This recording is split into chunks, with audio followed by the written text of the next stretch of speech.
الحمد للہ رب العالمین والصلاة والسلام علی رسولہ الکریم وعلی آلہ واصحابہ اجمعین.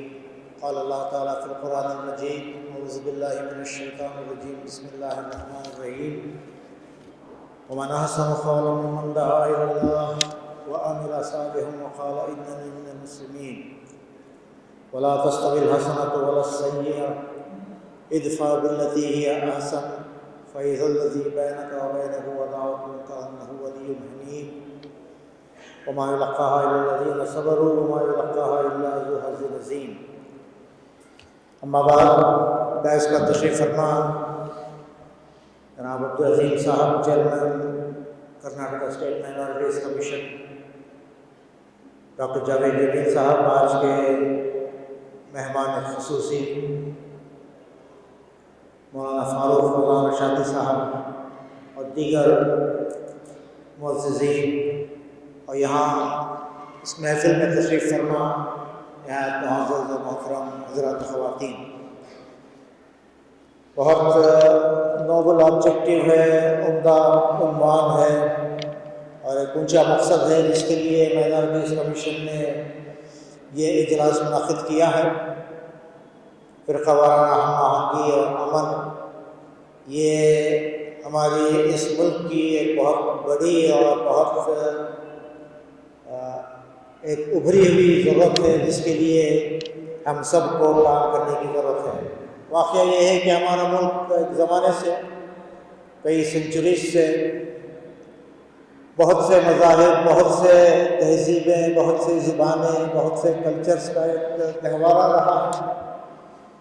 ایک ملٹی ریلیجیس سوسائٹی ہے اور ایک عرصے سے لوگ باہم ایک دوسرے کے ساتھ ہم آہنگی کے ساتھ، محبت کے ساتھ ایک دوسرے کا تعاون کرتے ہوئے ایک گلدستے کے پھولوں کی طرح یا ایک ڈفرینٹ پیٹرنز کے موزائک کی طرح یا ڈفرینٹ کلرز کے رینبو کی طرح، یہ ہماری اس ملک کی ایک نمایاں خصوصیت رہی ہے کہ لوگ محبت، بھائی چارگی اور امن کے ساتھ یہاں رہ کے آئے ہیں. یہ ایک دیرینہ روایت ہے. اور دوسری خصوصیت ہمارے ملک کی یہ ہے کہ آزادی کے بعد جو دستور ہمیں ملا، جو کانسٹیٹیوشن یہاں نافذ کیا گیا، اس نے بھی ہماری اس ملک کی خصوصیات کو تسلیم کرتے ہوئے، ریکگنائز کرتے ہوئے ایک ایسا دستور دیا جس کے پریامبل میں ہی ان خصوصیات کا ذکر کیا گیا ہے، ان ضرورتوں کو، ان ویلیوز کو اجاگر کیا گیا ہے، جس میں لبرٹی ہے، Liberty of thought, expression, belief, faith اور ورشپ. دوسرا جسٹس ہے، social, economic and political justice. Fraternity کی بات ہے جس میں dignity of individual and unity and integrity of nation کو بیان کیا گیا ہے. اور اس ملک میں بسنے والے ہر شخص کو، ہر سٹیزن کو، نارتھ سے لے کر ساؤتھ تک، ایسٹ سے لے کر ویسٹ تک، ہر سٹیزن کو برابر کا حق ہے، ایکول سٹیٹس، ایکول اپرچونٹی کی بات کہی گئی ہے. چنانچہ دستور میں انہی ویلیوز کو پیش نظر رکھتے ہوئے انڈیویجول رائٹس کا ذکر ہے، فنڈامنٹل رائٹس کا ذکر ہے. انڈیویجول ہی نہیں بلکہ گروپ رائٹس کا بھی ذکر ہے، ریلیجیس رائٹس کو بھی ریکگنائز کیا گیا ہے، پرسنل لاس کو ریکگنائز کیا گیا ہے. اور یہاں کے مختلف تہذیبی عقائدوں کو اپنے مرضی کے اور ضرورت کے اور اپنے تہذیب کے تحفظ کے لیے اداروں کے قائم کرنے اور فروغ دینے کی آزادی دی گئی ہے. تو یہ ہمارے دستور کی خصوصیات ہیں. افسوس کی بات ہے کہ ان قریب کے سالوں میں کچھ نادان لوگ اور اپنے اقتدار کے نشے میں اور ایک فیسسٹ ذہنیت کے ساتھ یہاں ان دونوں چیزوں کو متاثر کرنا چاہتے ہیں، اس ہم آہنگی کو بھی اور پھر اس کانسٹیٹیوشن اور اس کے ویلیوز کو بھی. چنانچہ وقت کا تقاضا ہے اور یہ بہت مشکل حالات ہیں جس سے ہم گزر رہے ہیں. اس میں اس سبق کو یاد دلایا جائے، فرقہ وارانہ ہم آہنگی کی اہمیت کو بتایا جائے اور کیسے یہ انٹالرنس، یہ ہیٹریٹ اور یہ ہوموجنائزیشن کی جو کوششیں ہو رہی ہیں، ایک زبان، ایک کلچر، ایک ٹیکس، ایک تہذیب، اور مشکل بات یہ ہے کہ اس وقت جو فارمولا ملک کے سامنے پیش کیا جا رہا ہے اس میں دونوں قباحتیں ہیں۔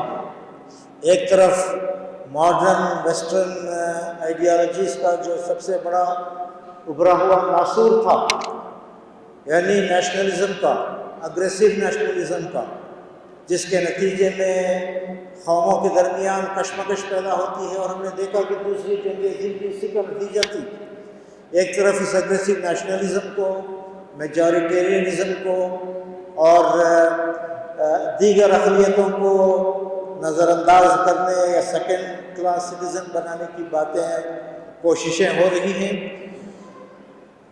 اور دوسری طرف پراچین تہذیب کہہ کر، اینشینٹ کلچر کہہ کر، وہی ظالمانہ نظام ظلم اور استبداد کا اور ڈسکرمنیشن اور انجسٹس کا، اور یہاں کے بہت بڑی آبادی کو دبا کر رکھنے اور مظلوم بنائے رکھنے کا جو نظام رہا ہے، اس کے احیاء کی، اس کو دوبارہ جاری کرنے کی باتیں کی جا رہی ہیں۔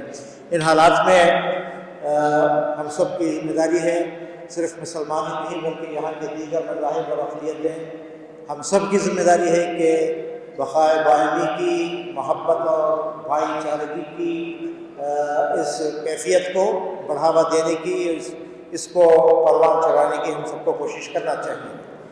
آخری بات میں یہ کہنا چاہتا ہوں کہ ان حالات کا مقابلہ مسلمانوں کو جوابی قوم پرستی سے یا مایوسی سے یا مرعوبیت سے یا اشتعال سے دینا نہیں ہے، بلکہ اپنے صحیح مقام کو پہچان کر اور جو طرز عمل قرآن ہمیں بتاتا ہے اس کو اختیار کرنے کی ضرورت ہے۔ 2 آیتیں میں نے آپ کے سامنے حامیم سجدہ کی پڑھی، جس میں مسلمانوں کی صحیح حیثیت کو بیان کیا گیا ہے۔ ہم مائنارٹی ہیں، ہم مظلوم ہیں اور مجبور ہیں، اور ہم کسی ایک دیگر قوم سے کشمکش میں اس وقت اپنے آپ کو پا رہے ہیں، ایسی باتیں نہیں، بلکہ ہمارا اصل مقام کیا ہے، ہماری اصل حیثیت کیا ہے، اس اونچے مقام کی طرف توجہ دلائی گئی ہے۔ وَمَنْ أَحْسَنُ قَوْلًا مِّمَّنْ دَعَا إِلَى اللَّهِ، اس سے بہتر بات کس کی ہو سکتی ہے جو اللہ کی طرف بلائے، تمام انسانوں کو ان کے رب اور خالق کی طرف بلائے۔ اور ہمارا اپروچ کیا ہونا چاہیے؟ وَلَا تَسْتَوِي الْحَسَنَةُ وَلَا السَّيِّئَةُ ادْفَعْ بِالَّتِي هِيَ أَحْسَنُ، نیکی اور برائی یکساں نہیں ہو سکتے، ایول اور گڈ برابر نہیں ہو سکتے ہیں۔ تم برائی کا مقابلہ کرو، برائی کو دفع کرو بہترین نیکی کے ساتھ۔ تو ان حالات میں ہمیں اس دکھی انسانیت اور اس بیمار ذہنیت کا جو مظاہرہ ہو رہا ہے، اس کے مقابلے میں ہم کو حسن سلوک کا، اونچے اخلاق کا، انسانیت کا اور بہترین برتاؤ کا ہمیں سہارا لینا چاہیے، اور قرآنی اس اصول اور ہدایت کی روشنی میں اپنے طرز عمل کو طے کرنا چاہیے۔ قرآن نے اس کا کیا نتیجہ نکلتا ہے وہ بھی بیان کیا، ادفع بالتی ہی احسن فاذا الذی بینک وبینہ عداوۃ کأنہ ولی حمیم۔ تم دیکھو گے کہ تمہارے اس طرز عمل کے نتیجے میں تو جو تمہارے دشمن ہیں، جانی دشمن ہیں، وہ بھی تمہارے بہترین دوست میں تبدیل ہو سکتے ہیں۔ تاریخ نے یہ سبق کئی بار دہرایا ہے، اللہ کے رسول صلی اللہ علیہ وسلم کی سیرت کے بہت سے زرعین اسباق کی طرف مولانا نے بھی توجہ دلائی ہے، اس سبق کو یاد کرنے کی اور آپ صلی اللہ علیہ وسلم کے اسوے کی پیروی میں اس طرز عمل کو اختیار کرنے کی، اور اس طرح انسانیت کی رہنمائی کا، اور یہاں کے برادران وطن سے تعلقات استوار کرنے، دوستانہ تعلقات استوار کرنے، ان کے حقوق ادا کرنے، اور ہمارے کامن ایشوز کے لیے ملک میں اس وقت ظلم کے خلاف، ناانصافی کے خلاف، نفرتوں کے خلاف، ان کو بھی ساتھ لے کر تمام مذاہب کے لوگ اور تمام اقوام کے لوگ مل کر ہمیں جد و جہد کرنا چاہیے۔ یہی آج کا پیغام ہے۔ اس طرح کے پروگراموں کو اور جس پوزیشن میں بھی وہ ہیں وہاں ان مقاصد کے لیے کام کرنے کی جد و جہد کو جاری رکھیں، اور پوری قوم انشاءاللہ اسلامی لیمن کے ساتھ دے گی۔ وآخر دعوانا الحمدللہ۔